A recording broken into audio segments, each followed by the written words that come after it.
know this. The Obama administration is preparing to sell America out to a handful of private corporations. Well, more than a handful, but anyhow, that's because right now President Obama is preparing to push through the largest trade deal in human history, the Trans-Pacific Partnership, or as it's more commonly known, the TPP. If approved, the TPP would create a whole new set of rules regulating the economies of 12 countries. The red countries seen here on 4 different continents bordering the Pacific Ocean. These rules cover everything from pharmaceuticals to digital copyright law and could permanently change the way everyday Americans and people all over the world interact with the global economy. So if you think the Obama administration, you would think, as a result of this, that the Obama administration would want to keep the public as up to date as possible on such a big trade deal, right? Wrong. The United States has negotiated the TPP almost entirely in secret with the help of about 600 private corporations. Most of what we know about it actually comes from leaked documents, and those documents paint a pretty scary picture. Now, thanks to WikiLeaks, we have an even better idea of just how dangerous the TPP really is. Earlier today, WikiLeaks released a full draft of the treaty's intellectual property rights chapter. The 95-page document proves what many people have long suspected, that the TPP isn't so much a free trade deal as it is a giant giveaway to monster transnational corporations. According to WikiLeaks, the TPP would allow private foreign corporations to sue countries over regulations that those corporations don't like. It would allow them to expand the monopoly powers of pharmaceutical patents.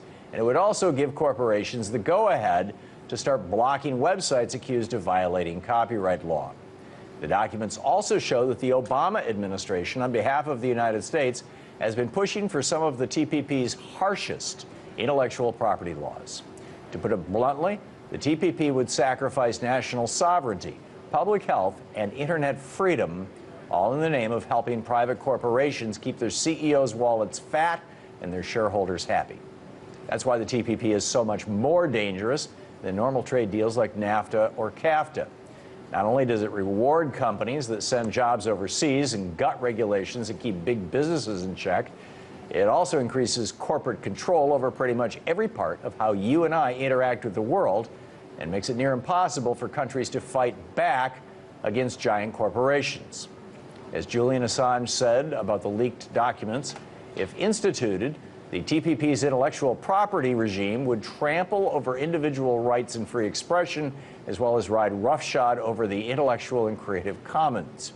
If you read, write, publish, think, listen, dance, sing, or invent, if you farm or consume food, if you're ill now or one day might be ill, the TPP has you in its crosshairs. In other words, it puts the rights of profit-driven businesses over the rights of human beings and the governments that we form to protect ourselves. No wonder, then, that the Obama administration doesn't even want Congress to take a closer look at the TPP. To push the U.S. into the proposed treaty as soon as possible, the president is trying to use a special legislative trick called fast-tracking that would prevent lawmakers from making any amendments to the TPP. Instead, the treaty would be sent right to the floor, where it would only have to pass a simple majority vote. Sounds like a done deal, right? Well, not so fast. A growing number of bipartisan lawmakers, including people as far away from each other on the political spectrum as Michelle Bachmann and John Lewis, are banding together to fight back against the president's TPP plan. They're calling for an open debate on the treaty and have asked the Obama administration to hold back on pushing for fast-track powers. So, will they succeed? And what's the deeper story here? For more on this, I'm joined now by Mike Papantonio, attorney and host of Ring of Fire Radio, Ring of Fire Television. Pap, welcome back. Tom, how are you? Just great. Hey, as I just mentioned, there's growing congressional opposition to both the TPP and President Obama's decision to try to reauthorize fast track to pass this thing, which a power that he doesn't have right now. It expired in 2008, as I recall. Do you think today's WikiLeaks revelations are going to help, hurt? What effect are they going to have on all this? They are extremely important because what the American public sees now, and this is going to take the same shape that we saw with Syria with Larry Summers, with the pipeline, XL pipeline. You're going to see so much anger about this once people understand what has been happening to them behind closed doors. It's so secretive, as a matter of fact, that even the people working on it had to sign a classified information non-disclosure agreement, and that's how he's kept it secret. But real problematic is, why would a president that runs on the idea of being the people's candidate want to keep this so quiet when it puts so many people out of jobs and is such a huge threat to every facet of the American public? Why would he want to keep that secret? That's the big question. I think I know the answer. Yeah, I was going to say, I'm guessing for you that's not a rhetorical question. What do you think the answer is? Well, I think it all comes down to the fact that we saw the same thing happen with Bill Clinton. Bill Clinton was surrounded by the Robert Rubin types, by the Penny Pritzker types, by the Wall Street types. That's where Bill Clinton's money came from. We have ignored the fact that Obama came up the same way. It's simply a continuation of what we saw with the Bill Clinton administration, with NAFTA and CAFTA. Now he has made promises. There's nothing else you can read into this. He's made promises. He had to make promises in order to get elected, to get all that money from Wall Street, and now it's payback time. Wall Street had the good sense to understand there's no way that anybody with a brain and a gag reflex could ever put up with this type of legislation or this type of treaty, so he kept it quiet, intentionally tried to hide it from the American public and the press. I think one of the most interesting parts of this is, well, actually, the only part that we really know right now is this intellectual property part. But that's, you know, both damning and fascinating. I'm curious your thoughts about the revelation, probably the biggest revelation in this, was that it's the United States who's pushing hardest for this. It seems to me like I'm seeing the hand of Microsoft and Disney and Sony and whatnot behind this, but maybe the pharmaceutical companies. I mean, that's an area that you big time. Super specialize in. Your thoughts?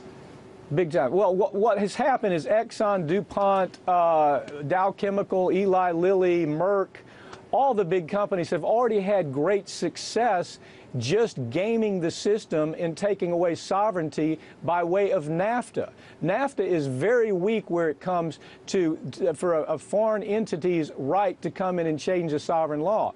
TPP puts NAFTA on steroids. But already we've seen the oil companies force people in Canada that said, you know, we don't want you drilling in our backyard. They've been forced, they've been sued, and the legislation that prevents that drilling has been thrown to the side. Same way with fracking, same way with pricing of pharmaceuticals. This is a complete takeover of what we hold so dearly, and that's the right for us to be able to govern ourselves, Tom. And really, this is the last stage, if this were to succeed, this is the last stage of making the United States into something akin to Saipan in this sense. It creates what we call job scarcity. If you have 20 people that are applying for the same job, the employer is able to say, no, we're not going to honor OSHA. We're not going to honor regulations. We're not going to pay a minimum wage. We're not going to allow for unionization. And all of a sudden, the person right behind that guy applying for the job says, well, I'll take the job. Look, when you take regulations away, when you let corporations get involved in interfering with sovereign regulations and sovereign laws, it always works to the benefit of the corporation. That's the gotcha. That's the gotcha part of this whole thing. That's where it's headed. Obama knows it. He's not an idiot. He simply is owned and operated by Wall Street. And it's hard to admit it, but that's the guy we elected, and now we're seeing it. This is a telltale of what this man really is all about. Why else would he keep it a secret? What's the word on when this thing is going to drop? Well, I think at this point it's going to be slowed down dramatically. That what's going to happen is they have to get this through with Obama. He has to be the guy, because there's a good possibility that Hillary won't be able to do it. Hillary's going to be running for cover as she sees this pendulum swing and progressives get more and more involved with saying, you know, damn it, we're tired of centrist politics. We're tired of Democrats acting like damn Republicans. And Hillary, you better not stand behind this. So Obama is the last chance they have. They're going to put full tilt, full speed behind this thing every way they can. And the only thing that's going to stop it, Sam, the only thing that's going to stop Tom, is people like you and me, and Sam, who I was talking about, does radio show with me, and Bobby Kennedy, and the people that are out in the media. That is not mainstream media, but the citizens' media. They're going to stop this. This is where the anger. This is where the real anger is going to come in. Yeah, 30 seconds, Pap. There's absolute radio silence in the corporate media on this. Why? Oh, they want it. This is great for corporate media. It sells more. It sells more goods. Anytime you sell more goods, advertisers are happy. And the guys on the 50th floor with that MBA that could not care less about the future of this country, they make more bonus money. Yeah, incredible. Mike Papantonio, thanks so much for being with us. Thank you, Tom. And I think your analysis is spot on.